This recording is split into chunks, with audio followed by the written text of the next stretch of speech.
Since the 16th century, the Gajapati kings of Odisha relied on a specialized force for their protection. These were the Paikas.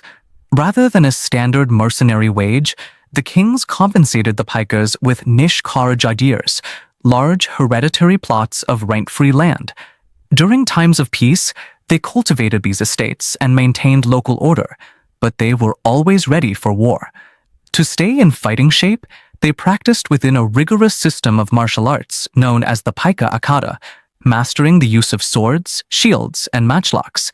Because their wealth, their military rank, and their daily survival were all tied to these estates, the land they held formed the entire foundation of their social prestige and warrior identity.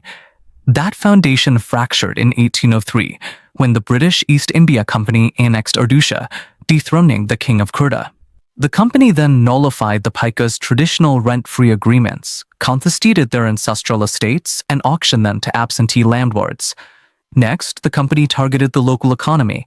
For centuries, everyday commerce in the region relied on a stable exchange system utilizing cowrie shells. The British abolished this indigenous system entirely, mandating that all taxes now be paid in East India Company silver rupees.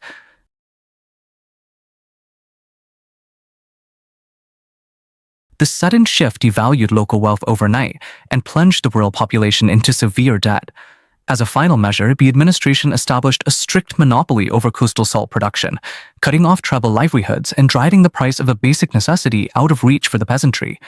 By erasing their property, abolishing their currency and their industries, the company engineered a state of mass impoverishment, backing a proud military class and desperate farmers into a corner. Among those stripped of their standing was Bakshi Jagabandhu, the former highest-ranking military commander of Kondh's forces. In 1814, the British seized his highly lucrative family estate. Jagabandhu went from a wealthy, respected general to absolute penury in a matter of months. His personal financial ruin closely mirrored the widespread suffering across the region. The breaking point arrived from unexpected direction in March 1817. 400 Kondh tribal warriors descended from the Gumusar region, marching openly to protest the crushing taxes and the salt monopoly. This stylized tactical map illustrates how that single march rapidly expanded.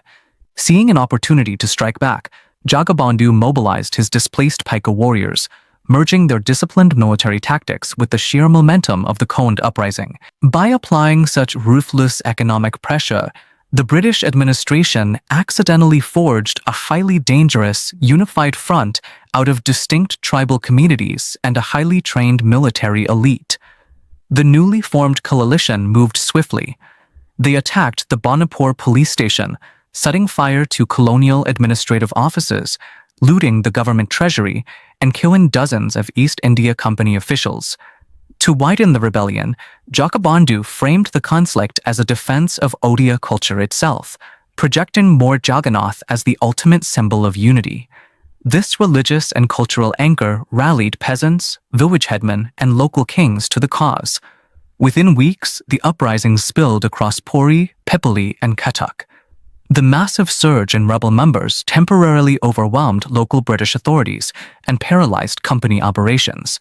The East India Company responded with the full weight of its military apparatus. They declared martial law and deployed heavily armed, well-equipped regiments to crush the rebel strongholds. Despite their early momentum and knowledge of the terrain, the Paikas could not match the sheer firepower of the imperial forces in open combat. They were forced to retreat deep into the jungles, transitioning from a coordinated offenses into a drawn-out guerrilla struggle. By 1819, the primary wave of the revolt had been violently suppressed. The British established a commission to restore order, while systematically hunting down the remaining rebel leadership. Jagabandhu managed to evade capture for years, hiding in the dense forests of Odisha. Exhausted and isolated, he finally negotiated a surrender in 1825, spending the last 4 years of his life as a prisoner in Cuttack. In practical terms, the rebellion failed to achieve its immediate goals. The oppressive revenue policies remained in place, and British authority over the region was firmly entrenched. But looking at this chronological timeline places the uprising in its true historical context. Erupting a full 4 decades before the famous Sepoy Mutiny of 1857, This was one of the earliest, most organized armed resistance movements against colonial rule in India. The Paika Bidroha stands as a clear historical warning.